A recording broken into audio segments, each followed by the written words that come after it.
complot contre le gouvernement et atteinte à la sûreté de l'État malien. La chambre d'accusation de la cour d'appel de Bamako a annulé le 2 mars 2021 les procédures visant 7 personnes, dont 5 qui étaient en détention liées à cette affaire. La chambre d'accusation a en outre annulé les mandats de dépôt des prévenus, conduisant ainsi à la remise en liberté des personnes en détention arrêtées par les services de renseignement maliens.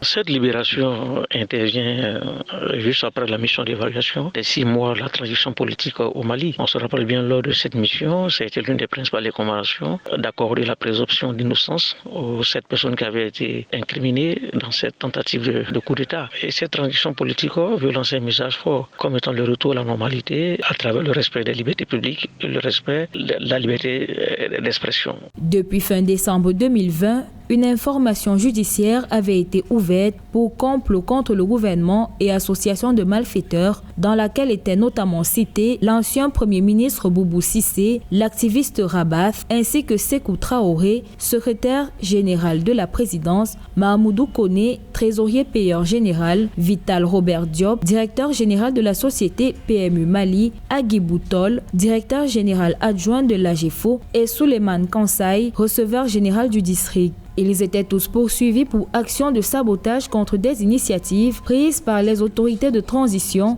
mises en place par les militaires après le putsch qui a renversé le président Ibrahim Boubacar Keïta en août 2020. Au-delà déjà des aspects politiques, il faut le dire qu'au plan juridique, la chambre d'accusation n'avait pas réellement d'arguments réels par rapport à la documentation de la présomption de culpabilité des 7 personnes qui avaient été inculpées. L'environnement politique aujourd'hui ne s'y prête pas par rapport à ces questions liées à la violation des droits de l'homme. Pour l'heure, le parquet, qui est en désaccord avec la décision prise par la chambre d'accusation, envisage de se pourvoir en cassation dans les 3 prochains jours, selon la loi malienne.